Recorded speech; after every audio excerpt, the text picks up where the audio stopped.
Jangan lupa klik subscribe dan tekan tombol bell untuk mendapatkan video-video terbaru dari channel kami.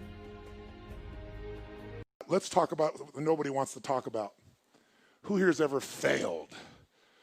Who's here has failed miserably at something you wanted to achieve? Say I. Who's done this more than once? Say I. When you failed, why did you fail?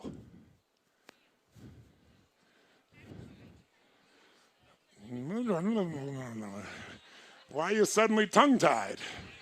Come on, tell you what. What did you used to say the reason you failed when you were bullshitting yourself? You know I know better, so you're not telling me the truth. What did you used to say? I failed because? Okay, good. I didn't have enough money. What else? Didn't have the right technology. Good, sir. Why'd you fail? I had the wrong people. They say I had the wrong leader. Isn't that interesting? It was the economy, bad economy. Not enough time, didn't have enough time. Now I asked this question for the first time about 7 years ago. I was at this place called TED. Anybody watching those TED videos? And TED didn't have a website or anything at that stage. It was a very small program. It was done for about 800 people in Silicon Valley, most of them billionaire investors, the founders of Yahoo, the founders of Apple, the founders of a whole series of companies. And I was brought in, and they say, you got 18 minutes, which my shortest seminar is 4 fucking days. So I'm like, you gotta be kidding me. And then before they introduced me, the guy who was introducing me wasn't the guy who invited me, and he was an English guy. We're good friends today. But back then, he didn't know who I was. He thought I was a motivator. So he got up and he said, first thing he said to me before I went out there, he goes, nice to meet you. Don't have people do that jumping shit I heard you do. So he wants me to take these dead people and leave them dead in this dark room sitting. And I watched before I got up to speak, and there was a woman who was a genius, and she was teaching string theory, which is one of the most complex things on earth. And they gave her 18 minutes, and people were shuffling their feet. And at the end, they didn't even clap for her. They were assholes. They all thought their shit didn't stink. These are all the achievers of the world. So I walk out there, and the introduction he gives me is Tony Robbins is like a motivator, and he's helped a lot of sports people, so maybe he can, create some energy here. He had a very publicized divorce a few years ago. I couldn't fucking believe it. He really did say that. If you watch the TED video, he cut that out because he's embarrassed. So I got up afterwards and I said, God, it's a privilege to be here. I said, I didn't know that my divorce was very publicized, but my ex-wife is very happy. She has tens of millions of dollars, but I didn't come about that. I came to serve you. And then I was trying to figure out how to engage this room, so I asked them a question I just asked you. I said, who here has ever failed? And no one raised their hand in the whole fucking room. So I paused and I said, I know you're out there. I can hear your hearts beating. Who here has ever failed? And I demanded an answer, and then a few people raised their hand. I said, who here has ever failed? And now they started to comply. So I said, great. When you failed, why did you fail? And they said all the things you said.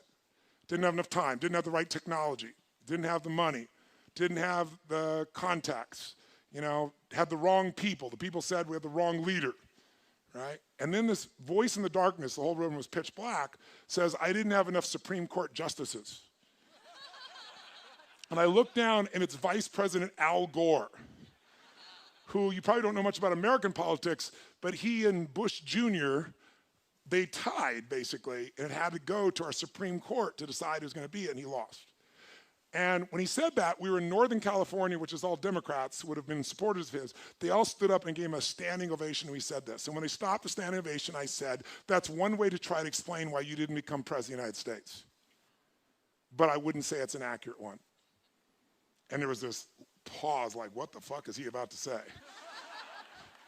And I said, because let's just do this logically. Everything you people have told me, I didn't have the technology, I didn't have the right contacts, I didn't have the time, I didn't have money. Everything you've told me, I didn't have enough Supreme Court justices, those are resources.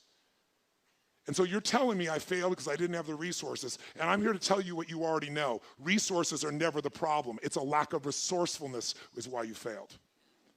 Because the ultimate resources are emotional states. If you're creative enough, can you find the answer? Yes or no? Yes. If you're determined enough, can you find the breakthrough? Yes or no? Yes. If you're passionate and loving enough, can you get someone to help you, yes or no?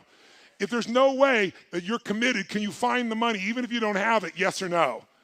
So I said creativity, decisiveness, passion, honesty, sincerity, love. These are the ultimate human resources.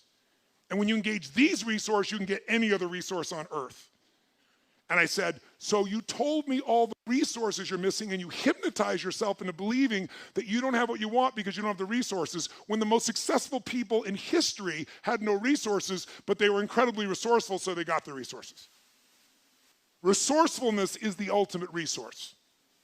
And if you don't have what you want, stop telling yourself the story because you don't have the money, you don't have the time. That's bullshit. It's because you haven't committed yourself where you would burn your boats. If you want to take the fucking island, burn your fucking boats. And you will take the island because people, when they're going to either die or succeed, tend to succeed. But most of us give ourselves a way out, and that's why we don't have what we want. So if you and I really want to know what's going to take to get your dream and make it real, it's to stop all the things you've told yourself that aren't. And I'm here to tell you what I said at the top of our discussion.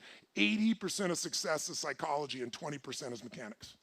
That's true of running your business. That's true of your intimate relationship. That's true of your body. That's true in your level of happiness. So you got to know the 20% because that gives you the edge, right? Those strategies.